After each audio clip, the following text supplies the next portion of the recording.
All right, loan officers, welcome. We are here today with Lending Leadership, the Creative Brief, and we have a very, very special guest that I'm excited to announce for you guys. Trevor York from Linkspot has joined us today, and we are going to be talking about all things branding, all things creative for loan officers, and how you guys can build your businesses and your brands. Welcome, Trevor. Hello, it's good to see you guys. It's good to see you. Hey, Rach. Hi, thanks so much for taking some time. Trevor was just one of our key speakers at our sales rally. And man, I want to say pretty much everybody walked away with this feeling of, who was Trevor York? That was incredible. You know, the way you told stories and the way that you connected with our group was awesome. And one key thing kept coming up, your awesome phrase of different is better than better.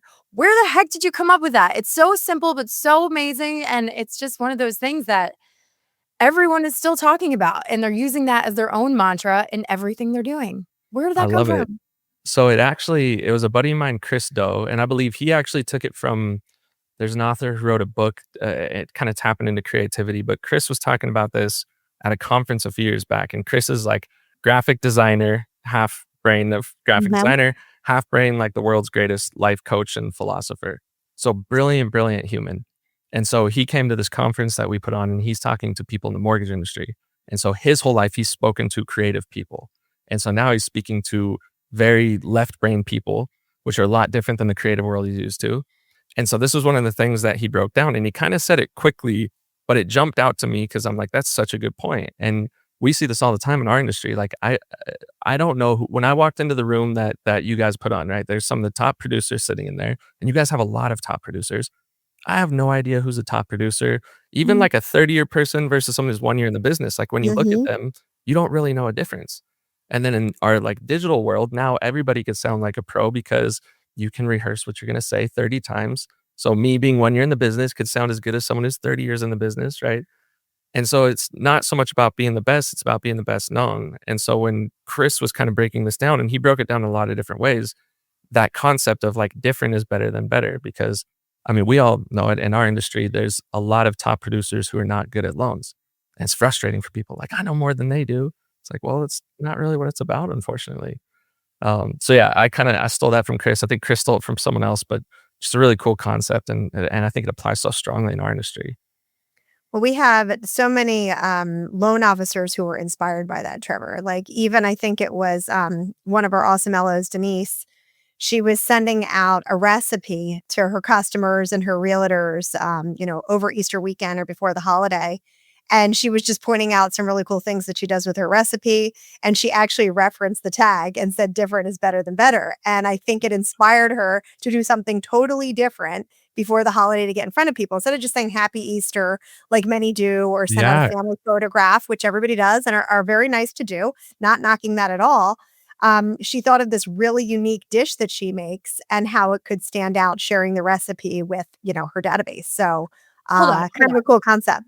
No, it was not just a recipe. It was Denise in this like tropical outfit, and Yeah. it's Easter, right? She made a meatloaf lamb, and it was like this lamb, and then I'm thinking, okay, are your guests just gonna hack into this lamb? But it was lovely. It was adorable. That was incredible. I love to see that. That's always that. I feel like that one of the problems we have in our industry is we always sell competence over connection, right? So like the content we make, the marketing do, we're constantly trying to enforce competence of like, we're good at what we do, and we always try to tie something back to a sale. So then we'll get kind of like going into Easter, enjoy time with your family, remember homeowner, and then we always have to bring it back to some sort of sale. And ultimately, like the thing we sell is connection. And so, yeah, the gifts and how we show up. And Corinne actually took this and ran with it, and it was like one of my favorite examples. Can I share that, Corinne? Yes, please share it. I wanted to make sure you got them first, but go ahead and share it. So this just showed up to my house like 3 days ago, right before I was leaving for another talk. But it was a thank you gift for going to their conference, and I kind of know what usually comes in those. You know what I mean? And it's like the kind of you know what to expect. And I open it, and it was just 2 jars of pickles. And I'm like, this is already cool. I already like where this is going, because that is not at all what I expected.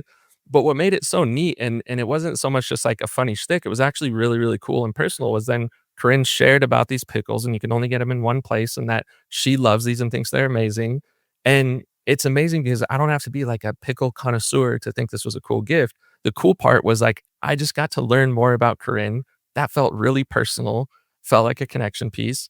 And I was like, that was my favorite gift I've ever gotten from a event organizer. Like, that was so cool and unique and 100% different, and it's memorable. Well, Oh, I think one of the biggest points that you've made, Trevor, that's really resonated with a lot of us too, and you pointed this out in your presentation, not to blow you guys have to see his presentation if you haven't, or talk to Trevor about, some of his speaking engagements, but that when you're getting ready to send something that's out of the box, we always have that fear moment, right? Everybody does this. Any small business owner, anybody who's sending something out of the box, oh, well, this is different and it's kind of weird. And what if the person doesn't like it? And it went into my mind. Well, what if Trevor doesn't like dill pickles? I mean, I would be very disappointed if you didn't, Trevor. We'll get into that in a minute. But if he didn't like them, I sent him a gift and he doesn't even like them. But then I remembered your presentation. It doesn't matter. It doesn't matter. Yeah. And it's about connecting, standing out, and somebody getting that. And whether or not they're actually a pickle lover doesn't matter. Somebody in their household is, or somebody they know is anyway. that's like a really good point, and I think that's one of the things when I do this talk is every time afterwards, people will come up and it's like, "Man, that was exciting, and I have the thing," and they already know what they wanna do, which is interesting. Like, a lot of people, it doesn't so much inspire the ideas as it hopefully inspires some action, and a lot of Mm. times people just need permission to do the thing that they already wanted to do, and it's really weird because doing something different is inherently scary, which is why I think we all default to what's been done is because it's safe. And so then when you Yeah. build your business, you build it the same way someone else did because it's safe and it's proven. Even if you wanna try a different way, there's a little bit of fear in there. And, this has come up a lot of times with buddies when I'm talking about this talk and, like, how come more people don't take action on this? And I think part of it's not necessarily even a fear of failure, which is weird because in the coaching world, like, I've taught people social media for the last 5 years. I've coached thousands of people in mortgage and real estate. And when I give people like, "Here, say these exact words, go on social and say it." They say it and they're not afraid of it failing or not. But then they're afraid to say their own words where I'm like, "Okay, now you make a script." And so it's never the fear of failing because they didn't have that fear when it was something I gave, whether it worked or not. But it's if the one I gave them didn't work, at least it Mhm. wasn't something new and it's not on them. Where when you try something original and you're the first to try something and it doesn't work, it's like, "Oh, that's on me." And then we get really critical of ourselves, and then we start to have all this negative self-talk. And so it's a shift in our head of, like, knowing we're not afraid of failure. There's this selfishness that, like, we're afraid of the failure being on us. And so much of that goes away when you take that first step is, 1, just you have to do the thing and you get that affirmation that it's not as scary as you thought, and it doesn't reflect on you any different way. And then the other piece to that, which me and you kinda laughed about at the event, Corinne, is like, some of the stuff you're already doing isn't working, so then why not Yeah. try it? Like, we were jokingly saying, like, if you're giving fruit baskets at closing and then now you wanna do pickles and you're scared, like, what if they don't like pickles? Like, they probably didn't like the fruit basket anyways, you know? It's not like that's crushing and hitting it out of the park, so, like, what's really the risk? I love that you brought that up, Trevor, and this is so funny, and gosh, yeah, it's like, if it's on me, then you're exposing yourself, right? It's like, "Oh, then they're gonna know I'm terrible." But, I think this, should I tell them the Bridget story? Corinne? Of My course. Bridget story. Um, I experienced the same thing, and I think anyone in sales, nobody likes cold calling. Cold calling's awful because you feel like I'm interrupting people and, like, they're gonna hate me, and I'm cool, like, I got something good to give here. I've got something good to say. Yeah. So, my background's in theater and acting and singing, and so I was like, "All right, I gotta change this up." So I created my own alter ego, and I named her Bridget, and she's English, and so I would cold call and have Bridget do it, because if they denied Bridget, it's fine because Rachel was still safe, but Bridget is the one they don't like, but Rachel's good. So, creating that little alter ego for yourself and think, "Okay, well, maybe people need to do this for posting on social," Like, think of it as your alter ego, and if you need to create a Bridget, then fine. I mean, people might think you're a little crazy, I would imagine, but for me, I could kinda hide behind that, and then it got me over the hump of being like, "Okay." Rachel's ready to make some cold calls now. Now that I knew that I had the track record of Bridget behind me. I feel like there's so many, like, little nuances to that story of why that worked and why that was helpful, but it's you see this a lot with street performers. Um, a lot of them, like, when you see them painted, they paint their whole faces or they wear masks or there's something that literally changes, and that's when they become very, very outgoing, and so you'll see some of these performers that have a lot of these, kind of like the costumes are part of their act. Those types of people, when you take them out of that setting, are very introverted or more shy versus the performers who show up just as themselves and they are the performer. And so it's really interesting because that helps a lot of people be able to get their art into the world is like dancers will do it, like throw the mask on, that's part of your shtick. And then you just become this different person. And when you put that on, you feel like something really powerful. Um, so that It is feels like interesting. it's basic psychology or something. There's a psychology shifter. I'm sure if we had, like, a doctor in psychology here, they would have a simple way to define or explain this, right? But Yeah. it's really about feeling confident in your space, and how that mind shift occurs and putting you in a place where you can feel confident doing something. How did you get into this, Trevor? Like, how did you get to this place of consulting LOs and making their brands different and doing what you do so well? So I'm actually still licensed loan officer. I've been in the business since 17. And for me, it was like I got in, I was the youngest person in my branch. I was kind of the youngest person in my market, really, because I got in 17, which was still kind of, the recession weeded out a lot of people. No people wanted to get into mortgage post crash. So I was just at the start of like, this isn't the worst profession in the world again, like right when it was coming back. So it was kind of me and then all these people that were 30-year veterans. There was no one that was like 5 years in the business or, sub 10 years. It was either you were a veteran or me. And so when I was doing this, I was following what my branch manager showed me because it worked. You know what I mean? And obviously I'm like a huge fan of mentors. And this is what he was showing me is you call on builders. And keep in mind, like this guy still hand wrote his loan estimates. And then his Yeah. team would have to send like an official one. But he was still adamant of like, I want to send this to the person in actual pen. And then his team would scan the handwritten one. And then they would do the official one to make sure that it was compliant. Um, so that's what he did, but he did extremely well. He was one of the top producers in our city, really well known. And so I was copying what he was doing because it worked. And then I was having a lot of like friction with like, I don't really like the way I'm doing this. And there was something actually, there was like a Mhm. specific day where I, I remember I was having one of those days that we all have in mortgage where I'm like, man, I'm getting shopped. I got yelled at, like something bad happened out of my control. Is those days where you're like, I hate my job. And so I went into his office because I'm like, man, he's gonna have some like wisdom for me. He's been doing this a really long time. And I go into his office and he's on the phone and he's getting ripped by a borrower. And I'm like, man, if I do everything he's showing me to the best of my abilities, I eventually get to where he's at. And then I'm looking where he's at and I'm like, he's in the same place I'm at. He just has more money is the only difference. Yeah. And so that was kind of a wake up call to me where I'm like, man, if I spend the next 30 years doing everything right, I'm going to be exactly where I am now. The only difference is going to be income, which that's a pretty crummy thing to be driven solely by. Right. And so then for me, that's when I started like, I'm going to make some social media videos. My background was in video, like going through college, I'd film weddings and do stuff in the video world. So I'm like, I want to do videos. And I told my manager that, and he's like, oh, they don't work. And I'm like, oh, you tried it? He's like, no, because they don't work. And I'm like, all right, that makes sense. Don't you love that? No, I've never done it before, but I'm gonna tell you it doesn't work. Yeah, like, people like That's the a good person. one. Yes. So, for me, that was just a green light, like, go ahead and do it. So I'm like, "Alright," and, did the videos and they started working, and then for me, the focus was on, like, I just wanna make the best possible videos for the person on the other side of the camera. And so, at the start, like, that's my local sphere. It's all the people that are friends with me on Facebook or Instagram. Mhm. And so, at the start, I was making these how I would expect a loan officer to make these. Because again, I just went back to what was safe.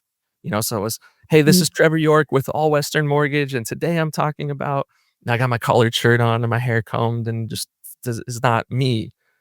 And so, even those were starting to work because at that time, nobody was doing video. And so I was getting a lot of really good feedback from like, okay, the vehicle is there's something here. And, my goal was to start doing them more consistently, and in order for me to do that, I had to just film when it was when I was able to. And so there were days where I wasn't meeting with clients or referral partners. where I would just show up to the office wearing a t-shirt and a hat because that's how I dress. And so I would still shoot videos that way. And then those videos were the ones that tended to perform a lot better than the other ones. And there's this kind of whole long story that you guys heard of me going through this process of like all of a sudden these videos go from reaching hundreds of people to thousands, then hundreds of thousands, then millions of people. And my buddy Mo was kind of pulling us apart of like, all right, what's working? And we Yeah. kind of found this Wow. correlation, you know, Yeah. and it was like when you're wearing the hat, the videos do better. And it was amazing because it wasn't the hat. It was actually like if you closed your eyes and I played you one video where I'm wearing a hat, one where I'm not, the words I chose were different. The confidence, the industry jargon, like all of those were different because when I put the hat on, I was me. It's kind of like we were talking about. Like there was Bridget and then there was Rachel, right? Like there was the loan officer Trev and then there was just Trev. And so when I got rid of loan officer Trevor and just started being me, all of a sudden the videos start doing a lot better. And it's because like people just like to be talked to like people. They don't want to be lectured by a loan officer in a collared shirt. Um, so anyways, that was a very long story to give the context of as the I videos got started to blow up, obviously it helped the loan business, but then a lot of people in our industry started to follow. And then that was a lot of them just, it was none of this was planned. It was just like people ask for the thing and then do it. So they wanted to learn social media. So we started coaching people in social media for the last 5 years. And then the software component of what Linkspot is was something that was just like asked for by all the people that followed. And so, yeah, that was a long way of showing the journey of how we got to where we are. But so organic, right? I mean, everyone's throwing that term around now. It's organic, organic. But like when you just kind of, I don't know, roll with it and take the next thing and then the next thing and the next thing, and you grind and you have fun doing it. I think it's so easy to say, "Oh, just be yourself, just be authentic." Sometimes people don't even know what that is. And, Mhm. we're constantly telling our loan officers, "Yeah, do video." It's so funny. I'm sure the manager who said, "No, don't do video because they don't work," is probably kicking himself now or herself now. Like, "Oh, yeah, they don't Or work." he's doing video Or now. he's doing video. Yeah, I don't think he is. I think he's doing pretty good, but absolutely right. It is it's such easy words to say, and it is simple, but it's not easy. It's just like, "Hey, just be you." Like, that's Yeah. scary. It's difficult. There's a lot of, like, work you have to do on, like, well, who am I? And the one thing Mhm. I could tell you is you're a lot more than what you do for a living. You know, you're a lot more than a loan officer. And that's the thing we wanna share with people, and every single time I've gotten in those situations where people are like, "Well, there's nothing amazing about me, and there's nothing unique," and then it doesn't have to be like, "Oh, I go do hang gliding, and that's my activity, and it's something really extraordinary," like, it could be pretty simple, and so Mhm. I was talking to this one girl, Cassie, about this, and she's like, "There's nothing about, like, me that's unique. All I do is work." I'm like, "Well, what do you do when you're not working?" She's like, nothing." Like, she's trying to push that, and it's like, "Well, Yeah. no, really, like, what does your day look like when you leave here? What are you gonna go do?" And she's like, "Well, I'm gonna take my dogs for a walk." It's like, "Okay, where do you walk?" And she's like, "Oh, I go through the hills." And I was like, "You enjoy being outside?" And she's like, "Yeah, I like walking on the hills." And then we're doing this thing of like, "Okay, so now, Cassie, after that, I know way more about you, even if it was just like, you have 2 dogs, you enjoy going outside, you enjoy these walks because you enjoy nature." Like, those are things that create opportunities to connect with people. And so even simple stuff like that, the more you share it, the more people connect with you and realize you're a real person, and it takes away that feeling of us being a commodity. But Well, it I think it's a good point though, because, when you dig into those conversations, Trevor, we hear it too.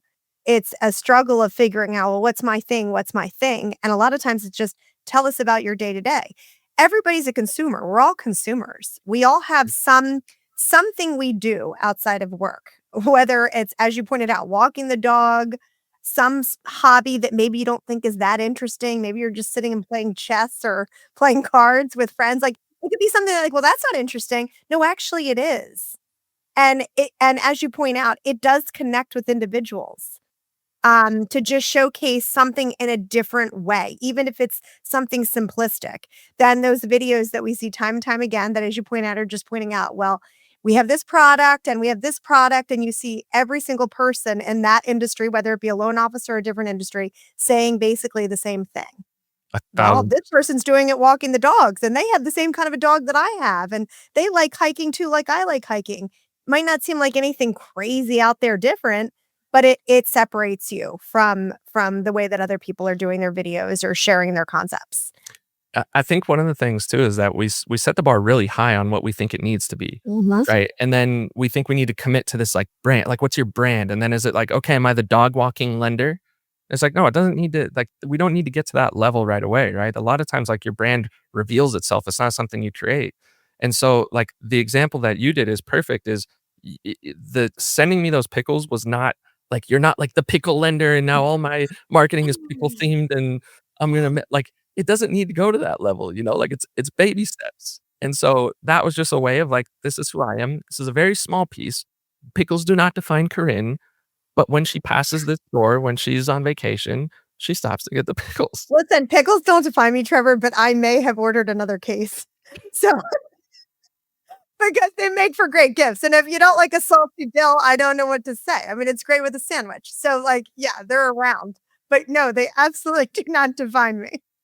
But yes, This could have been I love your like a favorite. wrong example, and Corinne's like, no, I'm going all in on pickles. And next podcast, she's gonna be in a pickle costume I and have one. it. I have a pickle costume. Colt This was a pickle and peanut. Him and his buddy were pickle and peanuts. This like weird cartoon a few years ago. You're getting the pickle costume, Corinne. Sending it to you. yeah, we can't not go further with that now. You know, all of this, yeah, because we're always talking about your brand, your brand, your brand. And it's something that it's this fine line where we want people to brand themselves, but yeah, we don't want them. I see that all the time now. The pickle, the pickle loan officer mom, the mortgage madness mom. You know, we feel like we need to have this tag. Talk to me a little bit about that because I think people feel like they need to do that. They need to wear that hat. Yeah, and this is like a deep conversation, and it's interesting because like there's a lot of arguments that that's not your personal brand, right? So that could be a brand that you've created or a shtick, but when it comes to your personal brand, like your personal brand is you.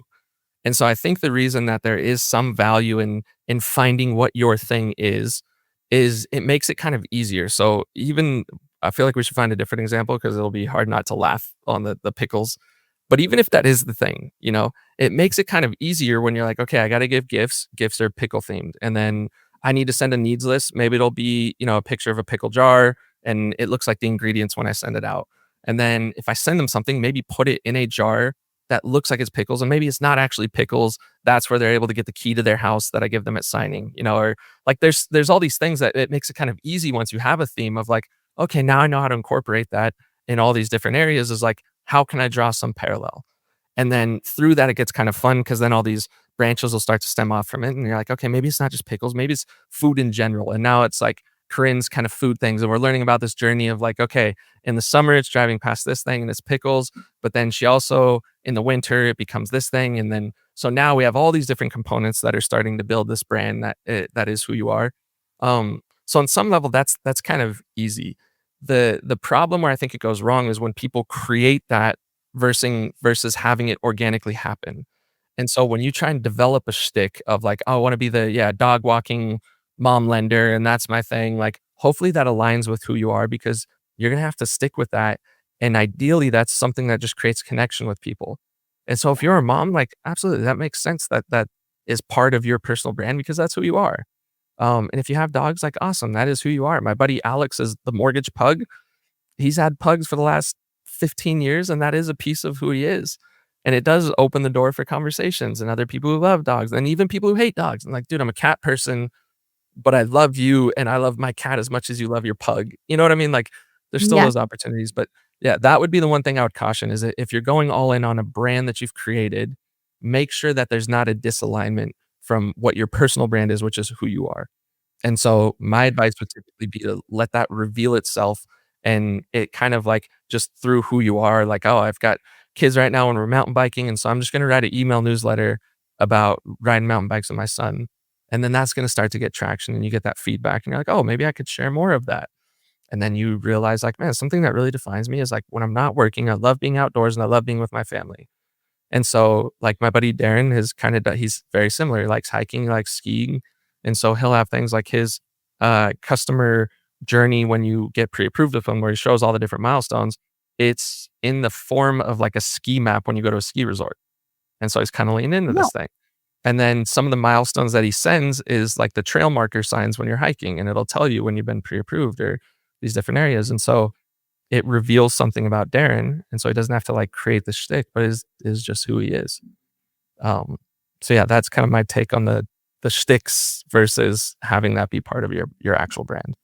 Yeah, and that's so honest, and I think what we keep getting back to is just that authenticity is that's the thing that's gonna drive everything, not trying to make fetch happen if fetch ain't gonna happen, just being true to yourself, and I think at the end of the day, that authenticity is everything because people can sniff it out so fast, right?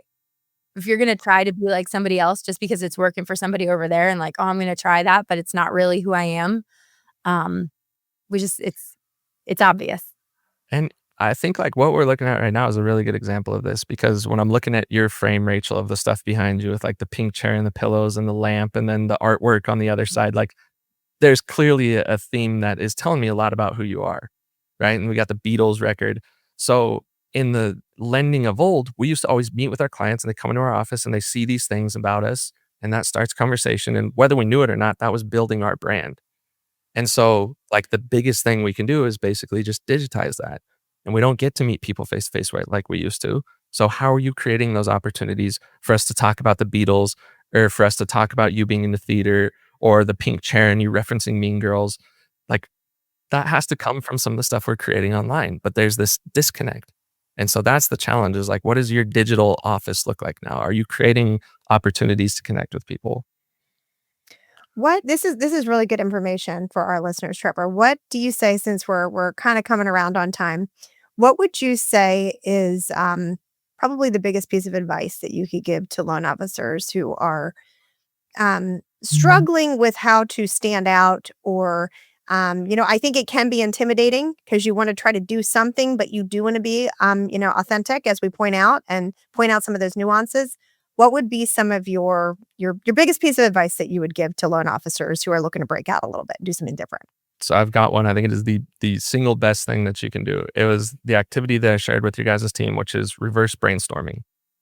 And so the reason that I love this exercise so much is it's nobody's telling you what to do and it gives you the ability to kind of evaluate the situation. So the way that this works is if you're, let's say, just creating a piece of social media content, before you create it, if I were to ask you like what makes a good piece of social media content, it's like it's a heavy question. It's kind of hard for us to answer. If I knew, I would do it. Like that's the $1 million question we all want to know.